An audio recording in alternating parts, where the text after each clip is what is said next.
Stress is the key. You manage stress, longevity is paved the way for you. You don't manage stress, stress will manage you. By no coincidence that 95% of all diseases are created by stress. And then once the disease is in you, the symptoms are exacerbated by stress. Jim Poole is the president and CEO of NuCalm. Jim has lectured on applied neuropsychobiology and the human stress response, sleep and recovery, and brainwave management from the Royal College of Physicians in London to the 20th Annual Congress for Brain Mapping and Therapeutics in Los Angeles. From Beijing to St. Petersburg, from Parliament to Pentagon and Quantico, he and his groundbreaking app have been featured in the Wall Street Journal, New York Times, Forbes, Access Hollywood, NASDAQ, MSNBC, CBS, The Today Show, and more. He's a native of New York State. Poole earned his BA with honors in psychology from the University of Massachusetts at Amherst and an MBA with honors in international business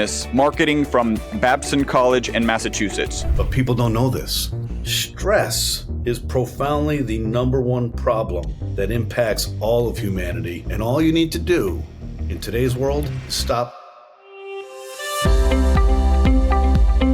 Hi, my name is Chris Burris. I'm a longevity expert and the chief scientist at a lab focused on a longevity molecule. My primary focus is to help people live longer and better lives with science. Make sure to subscribe and share so you and your friends can live longer and better. Well, actually, so you and your friends can live beyond the norms. Hi, and welcome to our next talk on the Uncovering the Secrets of Longevity, Live Beyond the Norms Health Summit. Heavy stress can shorten life. One article I found said heavy stress can reduce a man's life by 2.8 years. This was also true for women, with heavy stress causing a 2.3-year reduction in life expectancy. This isn't even to mention sleep. One article I found suggested that 8% of deaths from any cause could be attributed to poor sleep patterns. I also saw an article discussing COVID-19 that indicated weight gain was higher in those that suffered from symptoms of anxiety and depression. Clearly, managing stress and supporting sleep are necessities as we talk about longevity. Our next speaker, Jim Poole, is the president and CEO of NuCalm. Jim has lectured on applied neuropsychobiology and the human stress response, sleep and recovery, and brainwave management across the globe.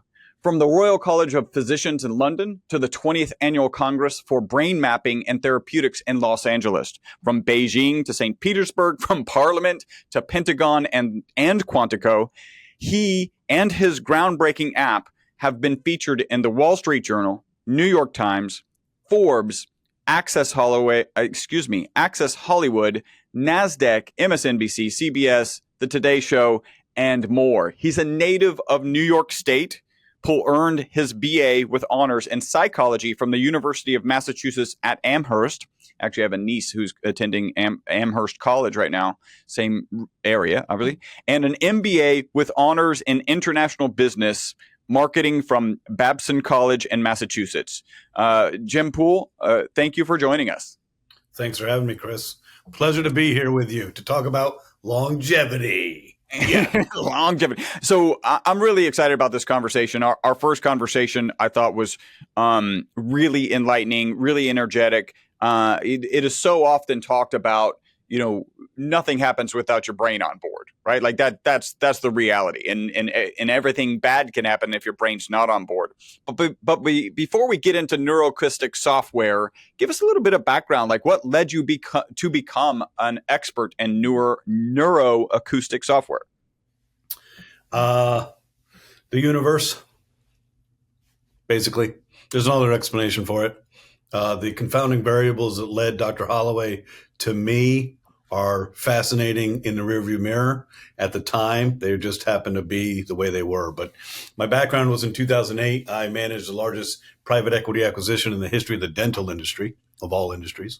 It was a large company in Central California for Credit Suisse, DLJ Merchant Banking. Dr. Holloway, in parallel, was testing in a pressured environment the ability of his technology to acutely remediate stress. So he'd been working in long-term trauma, PTSD, and addiction for years. And he said, you know what? I wonder how this technology will work with acute stress. So understanding that when a human being, an adult, lies on their back and opens their mouth and has a stranger put instruments in their hands in your mouth that elicits a stress response, he started working with some high fear dental experts in San Antonio, Texas. The expert was blown away. He's like, I don't know what this is and how it works, but I feel like I'm working on a monk within seconds. There's no cognitive impairment. There's no risk. They return to full lucidity as soon as the surgery is over. This is amazing. And you're a neuroscientist and you're not a business person, and you got to figure out a way to bring this to the world. So this gentleman, the dentist, was a key opinion leader. There's about 500 key opinion leader dentists in America. And he said, hey, Dr. Bob Ibsen just made hundreds of millions of dollars selling his company. Why don't you find out who orchestrated that? It was our company. So Dr. Holloway, somehow, some way, doesn't make sense to me how he did this, ended up finding our firm, which is in Delaware, and contacted us in June of 2009. And he had a really cool demeanor and a Southern drawl that kind of disarmed my East Coast banking brain. And he made this statement, Chris, and it was really clear and intuitively obvious to the casual bystander that something was cool. And that is, I've invented a technology that quickly, safely, and predictably relaxes the mind and body within minutes with no drugs or side effects. Now that's a statement. Wait, can you do that with a Southern drawl? I'm kidding. Exactly. That statement was the beginning of a beautiful partnership. And I remember being in Texas early on in our diligence. And he said, I'm going to make a gentleman's agreement with you, Jim. I said, okay, what's that? He said, I'll keep you healthy if you make me wealthy. I said, you got it.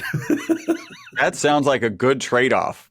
Now you mentioned acoustic remediation of acute stress.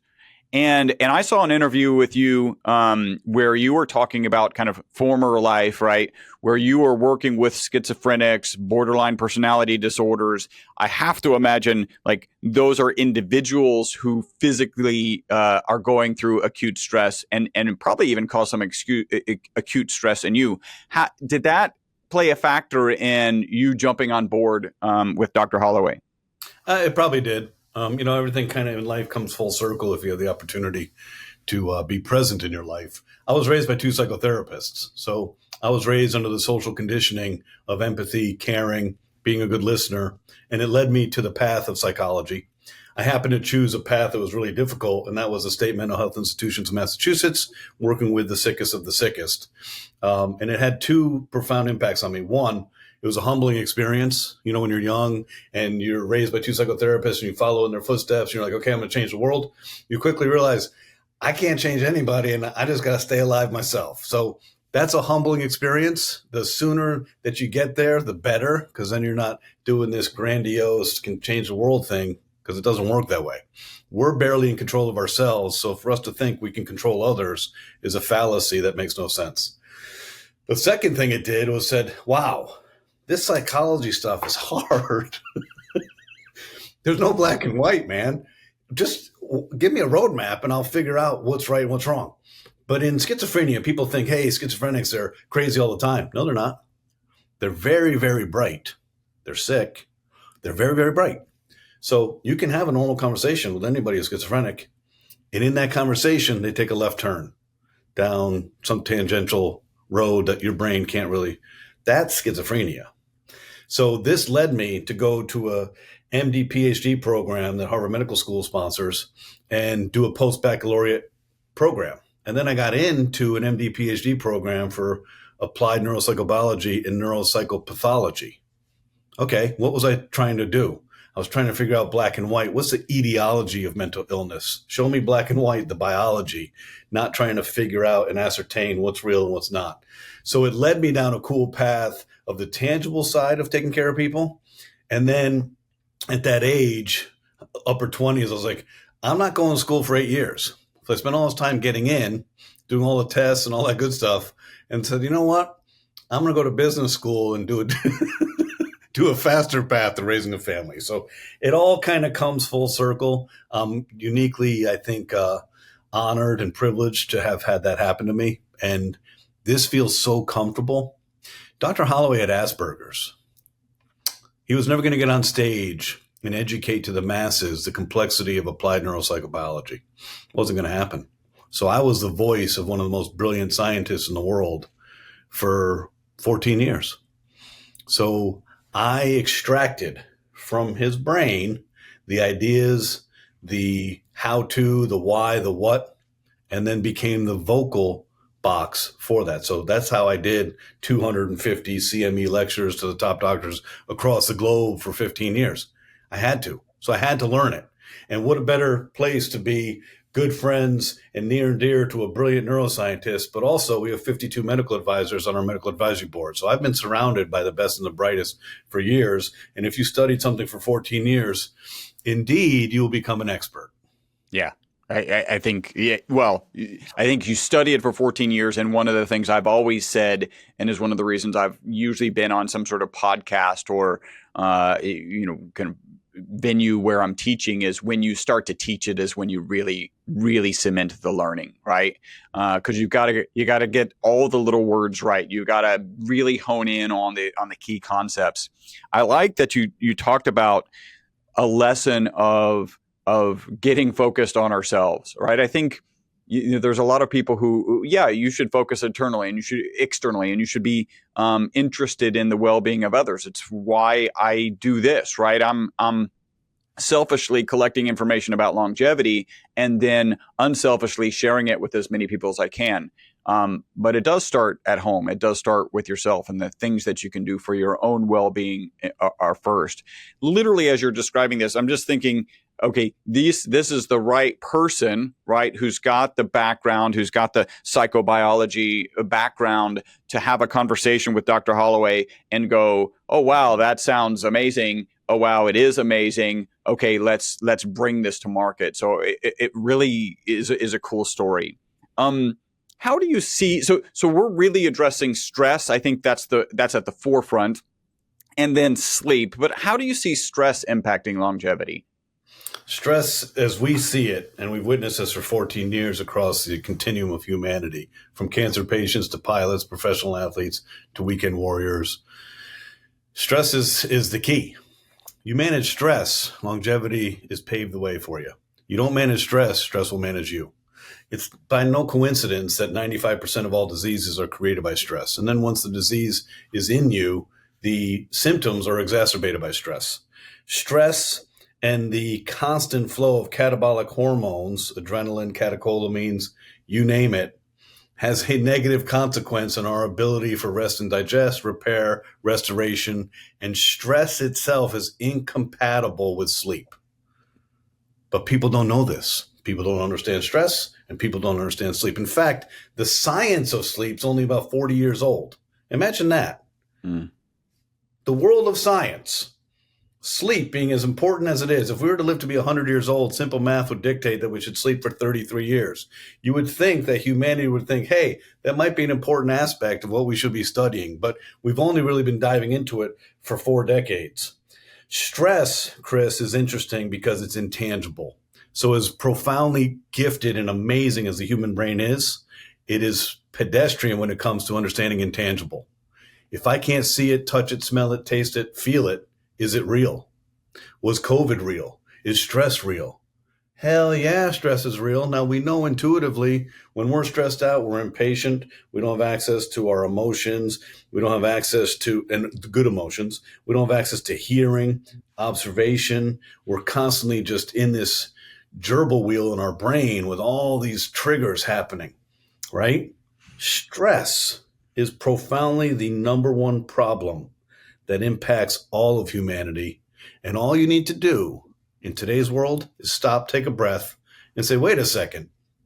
It would appear that the human race is in a race to erase the human race. We are all stressed at a level we've never been. We have anxiety levels we've never experienced as a collective, 8+ billion people on this earth. So stress is profoundly the number one issue that we see, and it pervades and negatively impacts every aspect of our life, primarily sleep. And sleep is the only time your cells restore, clean their toxins, mitochondria is restored, and you repair. So longevity and sleep are directly correlated, and stress and sleep are incompatible. So if you don't address stress, you don't sleep well, you're not going to live a long life. It fits so perfectly with my thought process. So one of them is sleep is the most restorative and healing medicine that you could ever apply to yourself, right? So get your sleep. In the middle of the pandemic, I worked with a really good friend of mine. His name's Patrick Wanis. He's a human behavior expert. And we actually funded a PR campaign to get out there and talk about how sleep negatively impacts your ability to handle emotions. So we're in the middle of not sleeping because of kind of overriding fear with COVID. And then you're not getting the sleep. So you're waking up with less sleep and actually less ability to handle your emotions. So then you're not managing your emotions in the day. And I called it this horrible emotional sleep spiral. And we gave tips and tricks on how to get better sleep. I wish I'd kind of been aware of your app at that point. And then my friend Patrick actually gave some relaxation hypnosis CDs and then just logical processes for managing your stress. So I think that's really you just can't emphasize it any more than that. You also mentioned, yeah, go ahead. Can you allow me to kind of share how this all came to be? Yeah. Okay. The human brain has evolved over millions of years of evolution in the neuronal circuitry of our brain. And our brain is the most complicated, incredible, sophisticated organ in the history of this planet. And there are two aspects of our brain that are really at play in our daily function. There's the temporal region, cross-section right here, and this is the midbrain, primordial midbrain, governed by the amygdala, which is an almond-shaped piece in our midbrain. The amygdala is kind of the flight deck for our fight or flight response. And the evolutionary development of this is millions of years old. This is our fight, flight, or freeze, our survival mechanism. But it also oversees fear, stress, anxiety, depression, and worry. It is the amygdala. It is in the midbrain. It's called the reptile brain or primordial midbrain for a reason. It is not a higher conscious order, but it is very sophisticated and very skilled at its job, which is survival. Mm. Secondarily, this part of our brain, our forehead, is what separates us from primates. And this area, our prefrontal and frontal cortex, is our cognition, our executive functioning, our logic, our decision-making, our emotional well-being, our patience, our presence, our character, our personality. Hey, that seems like an important place for us to spend time in. It is. Now, the currency of the human brain is not time, it's not money, it's oxygen-rich red blood. So how it all works in our brain every minute of every hour of every day is oxygen-rich red blood resource allocation. Now, the central nervous system, number one job, self-preservation and survival. We have 5 senses, our intuition, and every minute of every hour of every day, we are analyzing the surroundings for safety, security, familiarity. When we are triggered in a thought or in reality, we activate the almond, the amygdala. And the almond is really sophisticated at sucking all the resources from your forehead. It takes the oxygen-rich red blood and says, hey, we're in trouble.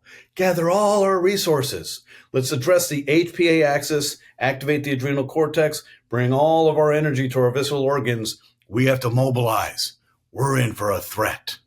So when we are stressed, we don't have access to our personality, character, patience, presence, logic, decision-making. We get into this loop of these triggers and we can feel it. As soon as you get a text of someone in conflict with you, you can feel your breath shift. Your breath becomes lighter. Your heart kind of starts to race and you begin to sweat a little bit.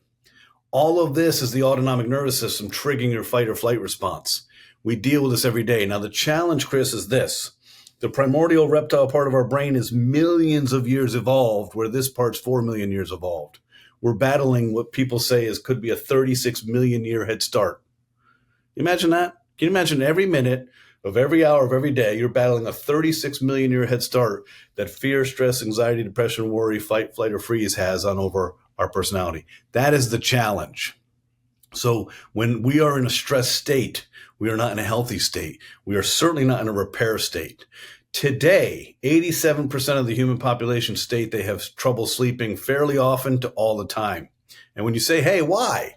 Number 1 reason, racing thoughts. Number 2, anxiety. Number 3, worry. Well, they're all related.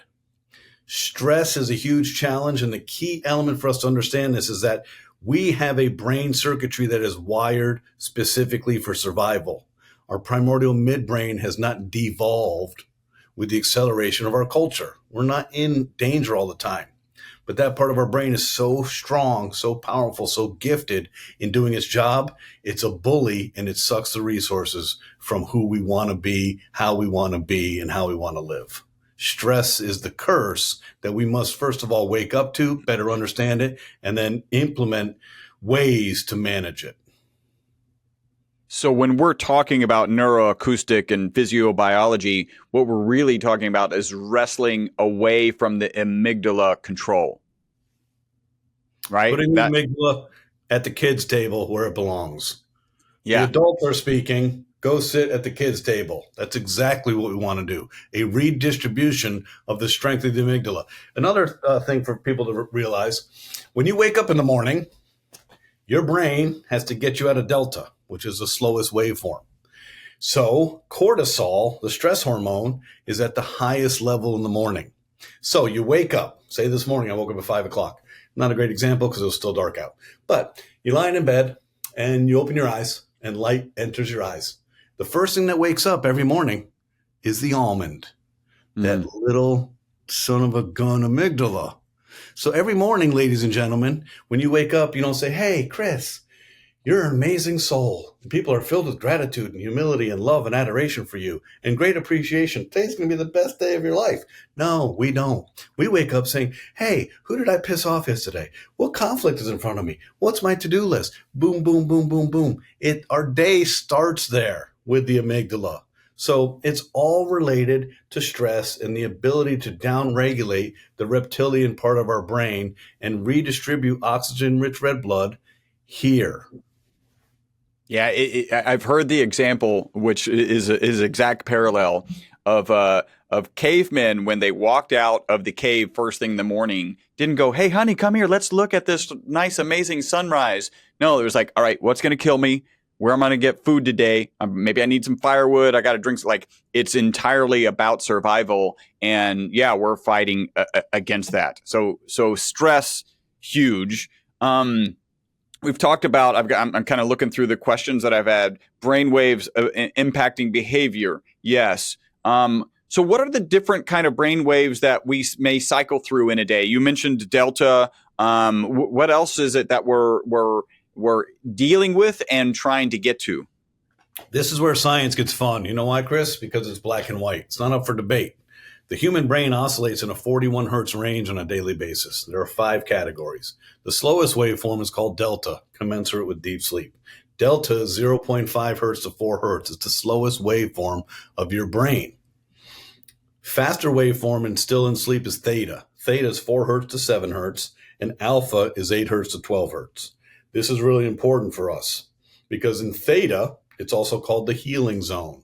Theta is commensurate with the second stage of sleep or REM.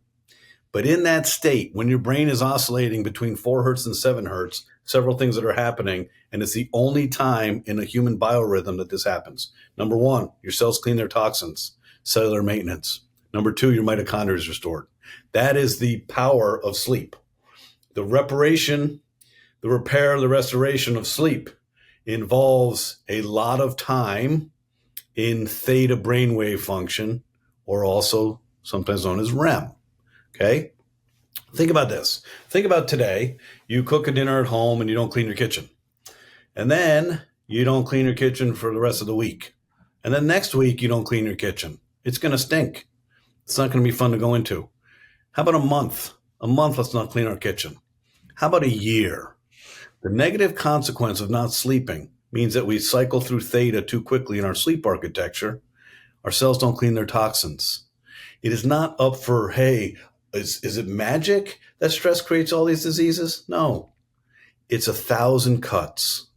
You don't create disease from one bad night's sleep, but you create disease from 1,000 nights of compromised sleep, because when your cells don't clean their toxins, they forget their job. A great example of this is called a killer cell. We all, 8 billion people today, have cancer cells in our body. It's part of life. You also have a killer cell. The killer cell has a defined job. Go introduce yourself to the cancer cells that are beginning to party and kill them. Over time, poor sleep, high stress, poor sleep, high stress, poor sleep, high stress, poor sleep, sleep, sleep, sleep, sleep. Cells don't clean their toxins. The killer cells forget their job. So they say, hey, there's a party of cancer cells beginning a party there. They get there, they introduce themselves. They don't kill them. They say, hey, this sounds really cool. Let's stay. What feeds cancer? Stress and sugar.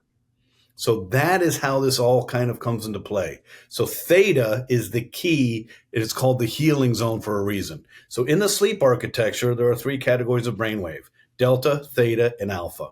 Above that, it's called beta. Beta is where we play when we're present and alive.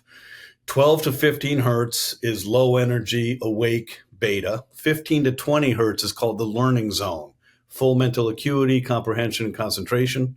And then 20 to 25 hertz is stress, fear, anxiety, depression, worry. 25 to 30 is a higher level of stress, anxiety, worry, fear. And then 30 to 38 is a cognitive dissociated fight or flight or freeze response, where you literally have no blood flow to your frontal cortex and you're in full survival mode. So beta is where most of us spend our day, and higher beta is where most of us live. And that is a constant state of triggers, anxiety, worry, fear. And then above this, Chris, is a unique zone called gamma. And there's a lot of new research in the last 10 years in the neuroscience realm on gamma and gamma's ability to remove plaque in the brain, to clean the brain, to get into a different flow state. There's a healing element to it, and there's a high intensity mistake-free focus element to it. It's a tight band, 39 to 41 hertz. So the human brain every day oscillates in this range. And what's cool to me is that it's not up for debate. If you had a QEEG on and your brainwave is oscillating at 1 hertz, we know what you're doing. You're in dreamless-like deep sleep. You're like in a coma. If you're at 5 hertz, you're in theta. Your cells are restoring. You're in this REM lucid dream state, and you're oxygenating your entire body. If you're in alpha, it's commensurate with creativity, being in the zone, being sleepy. And then beta, 15 to 20 hertz is learning, 20 to 25 is stress, 25 to 30 is higher stress, etc. And every time we're in higher stress, all the catabolic hormones are fully active, and we're breaking down our body's cell structure and ability to heal and repair. Hey, super quick break from the podcast. Hopefully you're loving it. This is a way you can support the podcast and take advantage of a great offer. We're offering 50% off of one of our MCT bottles. MCT is an amazing oil. Add the ESS60 molecule to it. It's even more amazing. All you got to do is leave a review on iTunes, send us a notification that you've left that review. We'll get you a coupon code that'll get you 50% off of our MCT oil and free shipping. Back to the podcast. That's a great outline. Delta, theta, alpha, beta. It seems like they could have added more names than beta. Like, why is beta cover this extremely large range? I guess it's about 20 hertz range. And then gamma. And gamma is a unique thing. Maybe we don't know as much about gamma. Is that what I'm understanding? We've been working with a product called Ignite since 2017, and we worked exclusively with the United States Department of Defense, high elite military operators, and professional athletes for 5 years in confidence before we released Gamma to the world. So we've been playing in that arena for a long time. We as a collective, our company's been around for 33 years. We have a world-leading expertise in neuroscience, applied neuropsychobiology, and brainwave management and entrainment. Excellent. And then we spend most of our time in beta. You said theta was REM. Is there an associated wavelength with NREM, right? So that's the very creative sleep researchers created REM and then NREM, which stands for not REM sleep. But is also my understanding is equally important. Where's NREM sitting there? It's in the alpha theta range as well. There's a unique spot in the alpha theta intersection that's 7.83 hertz. That is the body's resonance. The human body cavity resonates at 7.83 hertz, which is commensurate with the magnetic rotation of the Earth. The Earth has a frequency called the Schumann resonance. Not by coincidence, it's 7.83 hertz. So that intersection of alpha and theta is a very sweet spot of access to your subconscious and creativity in a calm, relaxed state. Can you get to those while still awake? No. No. Okay. You can't get to 7.83 hertz, and you can't get to 4 hertz. Now, it's interesting because it's almost semantic. Theta, so it's hard to say If you're in deep theta, you couldn't be standing up with your eyes open. Mm, That can't happen. But most people equate sleep with deep sleep, that dreamless like deep sleep where our kids fall asleep and they're like 2,000 pounds when you try to move them off the couch. yep. It's not really true. So it's all kind of in the sleep architecture, but you can't be lucid and have your eyes open and be in the deepest state of theta. Okay. How quickly can you get to theta if you're going from, well, I mean, it probably depends on, let's just assume kind of low beta, 12 to 15 hertz. How quickly could you get, like, people, and here's a better question.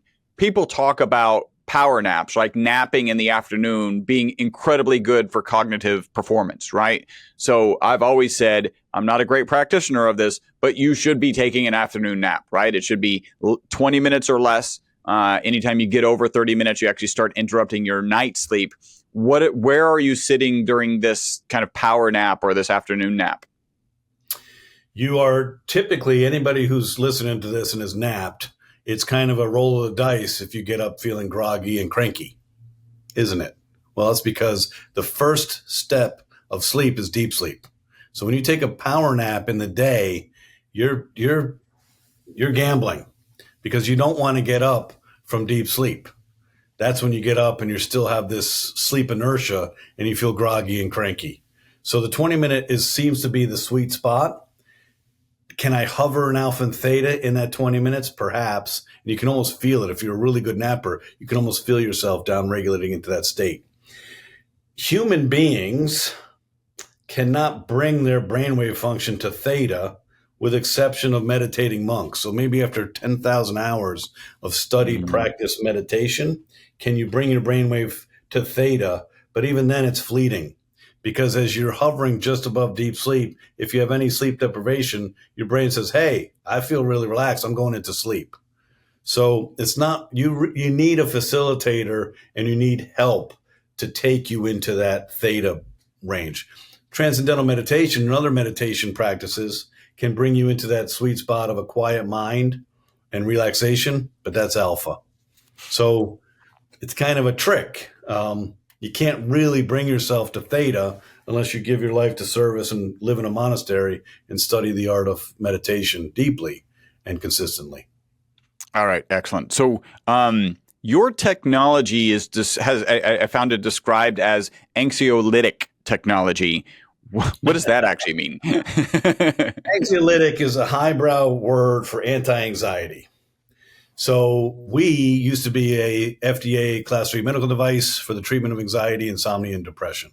So anything anxiolytic means we are reducing or pulling the plug on the amygdala and downregulating the sympathetic nervous system and raising the rest and digest. We're putting your autonomic nervous system into balance. I haven't heard or thought of the term anxiolytic in a long time. It used to be biomimetic anxiolytic therapies. That's what we did. So it was always a mouthful, and it's always a little bit too erudite for most people to understand, but that is exactly what it is. So when you see anxiolysis or anxiolytic, it's an anti-anxiety, and it's typically in the benzodiazepine medication world. Right. Yeah. In medication. So that. Talk about how this works, right? Because we've covered the different wavelengths. We clearly want to be in theta. If we could just like magically do theta, like a 1,000-hour practicing meditation monk, that would be wonderful. How does your technology work and help guide us through these wavelengths? Our technology was derived out of a 19-year invention path by Dr. Blake Holloway, neuroscientist, quantum physicist. 19 years of trial and error, invention, and just persistence. 14 years of refinement, we've taken a very complex neuroacoustic software platform and brought it to a mobile app. So here's what we do, and I'll try to keep this very simple. The brain and the complexity of the brain are overwhelming. The ability of the brain for pattern recognition and finding shortcuts is incredible, derived by the power of the reticular activating system. There's a lot of complexities to the brain. The human body itself is a closed loop ecosystem. Anything you do to it, there's a compensatory reaction. So in the meticulous design of how do we present the brain with a pattern and bring your brainwave function down or bring it up, it's amazing to me that Dr. Holloway figured it out. because when you reverse engineer this and try to look at all the manifestations, you literally have to look at, if I do this to the brain, it's going to do this. Then I have to do this. Then it's going to do this. Then I have to do this. Then it's going to do this. We use a very complex bed of software. Okay? The software includes a pitch and frequency mathematical matrix, nonlinear oscillating algorithms, isochronic waveforms, binaural signal processing. It is an amazing amount of information designed meticulously to present your brain with a beat, a pattern, like a NASCAR pace car. Our primary product is called Rescue. It's been around for 14 years. That product is designed to immediately impact your sympathetic nervous system, lower your stress, and raise your rest and digest response. And to do that, we are going to cycle your brain down to theta. So most humans can never get themselves there. That's great. But it's the healing zone. So when we started out, we were working with traumatized victims, comorbid with addiction. We were working in surgical procedures, cancer patients, you name it, high stress profile. They can't downregulate their own stress response. If I have a chronic illness, the fear overwhelms me. I can't meditate and I can't get to a place of relaxation. So this software is underneath music. You hear music. Why? Because we want it to be a nice experience. We also want it to be a distraction. You cannot hear what we're doing. It's inaudible to the human ear, but it's like a cake. The icing on the cake is the music. So we use the auditory motor cortex, your ears, to carry a signal to the brain. But underneath the music is over 1 gigabyte of advanced, complex, patented mathematics, algorithms, and physics designed to bring your brain to a state. Now let's think back to the dawn of humankind. We talked about cave people earlier. Since the dawn of humankind, humans have either discovered or created ways to change their state. I don't think people are aware of this. But today in 2023, 2024, and beyond, if I hit the afternoon lull, I'll go to Starbucks or Dunkin' Donuts, 5 Hour Energy, Monster energy drink, this multi-billion-dollar accelerant cortisol acid in my gut market. If I'm having a tough day, people might drink some wine. It slows down your brainwave frequency. If you're feeling depressed, you might take an antidepressant. If you're feeling anxious, you may take an anti-anxiety. If you're having trouble sleeping, you may take a sleeping pill. You see, humans historically have never been capable at a great level of changing their state on demand. We created a physics platform, put it into a mobile app after years of being a complex FDA Class 3 medical device designed to create a remote control for your brain. We had one product, which was called Rescue, for 12 years. We did over 2 million surgical procedures replacing general anesthesia with people being operated on, listening to our physics with an eye mask. That's power, okay? We took that patented method and said, hey, if we can take the brain in an acute stress response and bring you to being a meditating monk in 8 minutes and then hold you there, hell, we can certainly take you to 18.4 hertz and allow you to focus. We can take you to 0.5 hertz and allow you to sleep.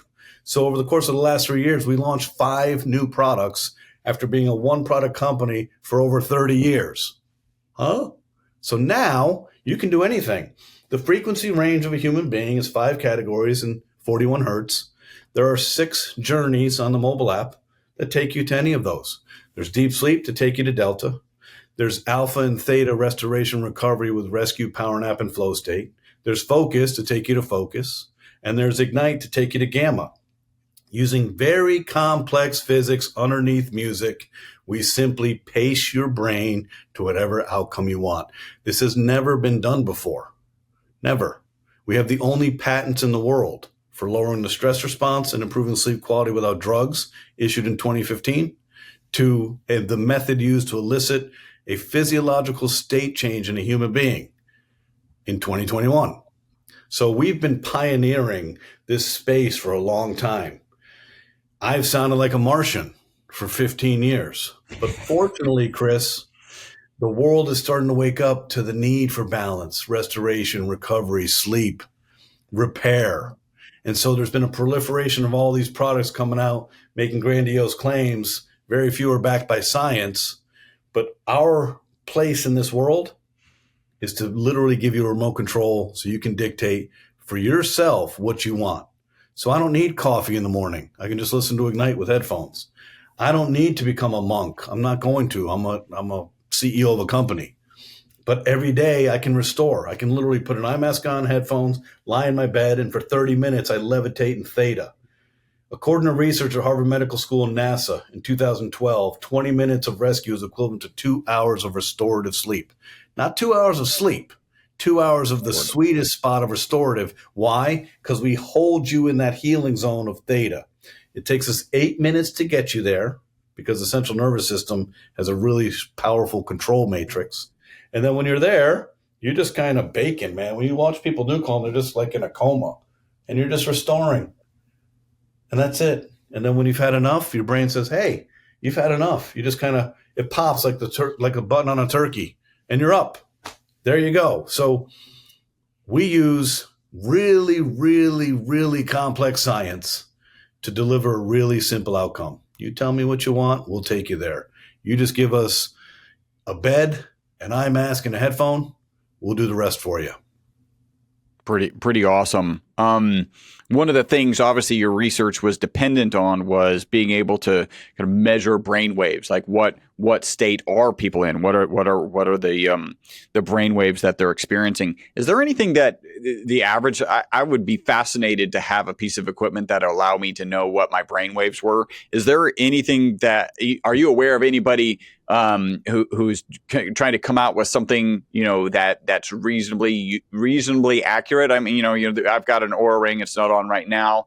It's a reasonable sleep tracker. Are you aware of anything kind of in that realm? So you're in the science realm.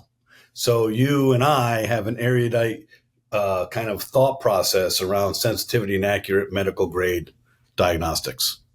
So we're not going to bring a QEEG to the market that's consumer friendly anytime soon. But there are a lot of companies that are trying. And at some point, we may get there. The Oura Ring is convenient. So you're sacrificing convenience for accuracy and sensitivity. It says it measures HRV. Well, heart rate variability is one of the most sophisticated measures of the autonomic nervous system on Earth. Okay? You need millions of data points to get an accurate measure. Frequency domain analysis. Well, the Oura Ring is a snapshot. So how much information do you really think you can get from the interstitial beat of my heart from my finger? Almost none. So the accuracy and sensitivity is inconsequential. But there is a trend line. You can see, hey, my sleep was kind of like this versus the day before or day after. So for us, being a neuroscience company, having 52 medical advisors, being an FDA, Class C medical device, patented, all the erudite kind of scientific stuff we do, our science is all backed on medical grade, accurate, sensitive information. I do love the fact that the quantified self and this kind of zeitgeist shift in humans' curiosity for, hey, I need an Aura or a Whoop or a Garmin. I do like the fact that there's more self-awareness based on these trend lines, right? But all they are is telling me and reaffirming to me I didn't sleep well last night. I don't need an Aura ring to tell me I slept like shit. I kind of intuitively know. And sometimes when I get up and it says, hey, your sleep score is 67, that demoralizes me. It doesn't help me. So kind of in this realm, I really like where the world is headed because awareness of the problem is the beginning of understanding where the solutions are. We're not a diagnostic. We're not telling you anything with NuCalm. We're solving your problem. We're going right to the source of your midbrain amygdala, and we're shutting down the HPA axis, and we're putting you in a state of healing that allows your body to do what it naturally can do when your mind isn't racing. So my understanding of sleep, really a lot of it, if not all, most of it, if not all of it, is from Dr. Matthew Walker's book, Why We Sleep. And he presents a case that there are different phases of sleep that are important. Are those phases of sleep incorporated into kind of your sleep programs where you're trying to hit a certain for a certain percentage of time at a certain time span from the start of the application to be in different wavelengths? Awesome. That's a great question. And the answer to that is no. We're very specific and we're really directed and we're very intentional. We have to be. The brain is a lot more complex than physics and our technology could be. So when you look at what we do, if you choose deep sleep, the first 50 minutes of an 8-hour deep sleep track is designed to bring you to 0.5 hertz. We need to get you to sleep. 87% of the people have sleep problems today. Well, what do they have? they have onset of sleep problems, and then when they wake up at 2 a.m. and their liver is activated, they can't get back to sleep. So we take you to there. Here's the beauty of it. Let us be a facilitator and a guide to get you to the starting line. Then your body knows how to do the rest. With rescue and power nap and flow state, all designed to balance your autonomic nervous system and slow down the stress response, we're not entering any phases. We're simply taking you to theta. And what's cool, Chris, is that your body and brain is smarter than this technology. Just like when you eat, if you eat slow and you chew your food, your body says, hey, we've had enough, and leptin gets secreted. If you're stressed, ghrelin secreted says, keep eating, man. You're not eating fast enough. Same thing for rescue and recovery. When you're in theta, your brain says, hey, I've had enough, and you just get up. So our technology is designed to take you to specific areas. In sleep, the complexity of sleep, there's no product in the world that can guide you through the 90-minute first sleep cycle and the 100 minutes. It can't do that. So we will say, hey, let us be a facilitator and guide you to where people have the biggest challenge, onset and staying asleep. So we're very directed and focused on certain outcomes in a defined period. Very cool. All right. This has been a fascinating conversation about a subject that I knew very little about. I think in our first call, I had shared that their Radio Lab, which is a really popular podcast, had done a segment on 40 hertz as a kind of eliciting 40 hertz signals in the brains of rats with amyloid plaques, and that the amyloid plaques had like a 70% reduction, which may or may not be good. Like, that's a different issue. I had a conversation with an Alzheimer's expert and said, like, maybe that's not a good thing. Maybe that's a protective thing that's there. But to have that kind of impact with just, in their case, it was visual and to a lesser degree with audio. And now we're here talking about really that same effect. That I find this fascinating. I'm so happy that I was able to connect with you. I do have some wrap-up questions, and these are longevity focused. So the first one is, do you have a target age that you want to live to? I have always historically, even before I took over this enterprise 15 years ago, thought that 80 was a good marker for me. And why? It's because of bone density and the breakdown of our skeletal body, and also just not really the mental stuff. I have a lot of friends who are older, and unfortunately, when you have a lot of friends that are older, they pass on and you miss them. But I still love to learn from elders and their wisdom. I just love it. 80 may not be the same as it used to be because of all the longevity work that's happening. Now, on the stress side, I've got that covered. I've been managing my stress for 14 years, and I'm 54 years old, and I know my immune strength is strong. I've got 52 doctors on the medical advisory board, so I'm like a lab rat, and they're always testing me on stuff. That's cool. But the bone density issue, it's the quality of life, Chris. That's really the simple answer. If I stop with the vivacious attitude, the curiosity, stop learning, stop growing, I don't want to be here anymore. But I think, to me, if you said, hey, what's a good age for you now, Jim? 100 just feels better than 80. Maybe because I'm only 26 years shy of 80. I don't know, Chris. I can't tell you. The number may get bumped more frequently. Like Stalin's 5-year plan. In year 4, we're starting a new 5-year plan. So. All right. So next question. Given, like, and I think the person who's really pushing this the most is Dr. David Sinclair and his kind of concept, the information theory of aging, and he postulates that we might be able to live forever. What do you think the actual lifespan of humans is, maximal lifespan, and does it approach infinity? Interesting you say that.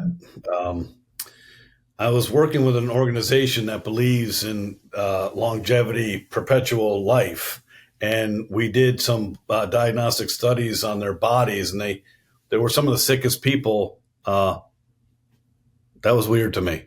I think there's a lot of pressure to think you can live forever. Yeah. Right? So it is unclear to me whether you can live forever. I do think that if we don't wake up to the need for balance, stress, rest, repair, and sleep, the story ends in disease, and it's usually immunosuppressive disease, cardiac, or cancer. I'm going to go back to the bone density and our ability for our skeletal structure to stay in existence as it should. And also, when you're born, you're like 95% water. When you die, you're like 50% water, and you start losing a quarter and an inch every couple of years after 40. Well, we need hydration and bone density. I don't know. And I personally, Chris, have no interest to live forever because of just gravity and the way you look in your hundreds. But I do think 120 to 125, based on quality of life, I think is a very achievable goal. Listen, humans are brilliant, and our ability to take areas and just expand. Look what we've done just in the last 100 years. So if we focus our attention, our collective brilliance, and our work and determination on longevity, we will be successful as a human species, right? That's inevitable. I would say 120 to 125 sounds like a good age. Yeah. Excellent. All right. Next question. What 2 to 3 protocols, habits, mindsets, let's call them shortcuts, because everybody likes shortcuts, do you have for longevity and a long health span? Really simple. And as you've heard throughout this discussion, stress, stress, stress.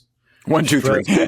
Stress changes the catabolic outcome. Stress elicits all these stress hormones, cortisol in your stomach, compromises your microbiome, immunosuppressive diseases of the gut, sleep. When you don't sleep well, you don't manage stress well. Everything is derived from managing your stress. So please, ladies and gentlemen, if you want to live a better life, be present for your family, patient. If you want to be a participant in your life and not a spectator, if you're tired of doing to-do lists and worrying about all this stupid micro stuff that has no impact on your life, you must build a regimen to take care of your stress. Now, I use technology. Great.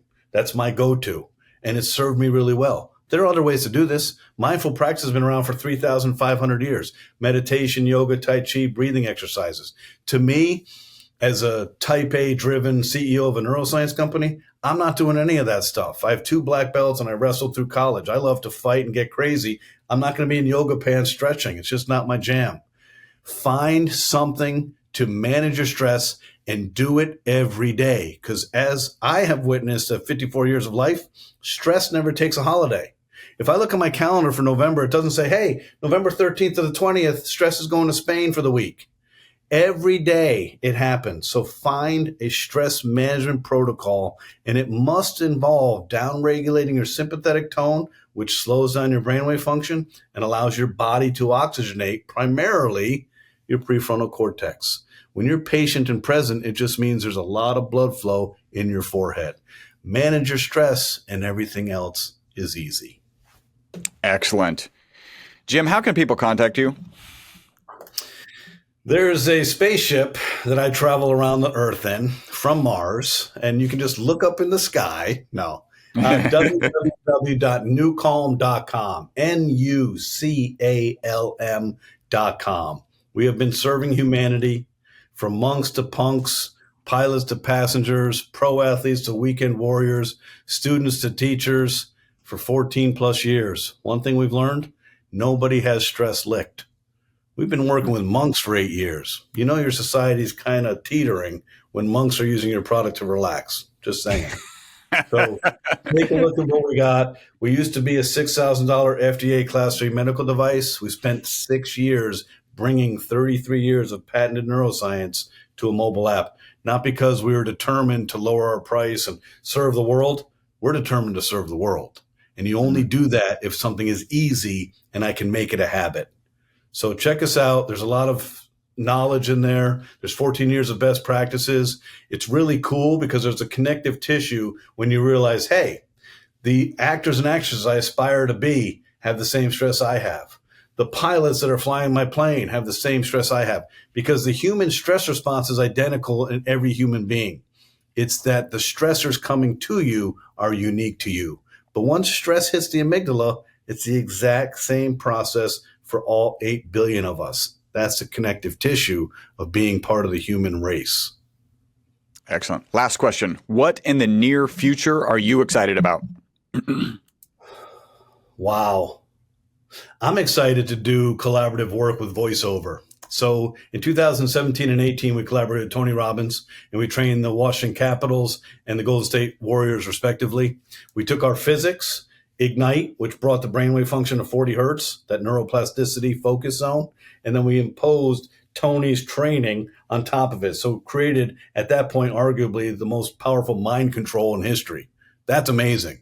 Then we spent a year in a 6-year journey with Jim Quick and said, hey, we love doing that. Let's do it again. We recorded for 10 hours in Park City, Utah in a studio. And last year we launched something called Quick State powered by NuCalm.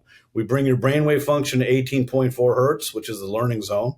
We accentuate your clarity, comprehension, concentration, your ability to encode new information and to memorize it. And we added Jim's magic, 34 years of a brain coach on top of our physics, creating an open mind so that words aren't coming in one ear and out the other. We're actually changing behavior. So doing voice of people with intention, humility, and a great thing to say on top of our physics, opening up a permeable mind, creates behavioral modification. We can change things as opposed to, hey, that sounds great, and then I forgot it and I don't write it down. So doing voiceovers, collaboration is what excites me the most in the near term, because we love helping people. We love taking care of people's stress in a manner that's easy and safe and comfortable. And it's you. It's your life. It's your stress you're walking around with. We just say, hey, lie down and we'll wash it right out of your soul. Get up, go get some more stress. Next day, lie down, we'll wash it out. So collaboration is the key for us because we can't do it alone. That's awesome. All right. You can find Jim Poole at www.nucalm.com. That's NuCalm.com. Jim, thank you so much for joining us. Thank you for having me. And please, everybody, let's live to 150 and outlive the 125-year mark. Shall we? Yes. I hope you enjoyed this episode of the Live Beyond the Norms podcast. Make sure to subscribe and follow. Also, make sure not to be that guy, the guy sharing this podcast with people who are not interested in living beyond the norms. If you would like to learn more about the ESS60 molecule, the molecule responsible for the single longest longevity experimental result on mammals in history, a full 90% extension of life, visit myvitalc.com. That's myvitalc as in carbon.com.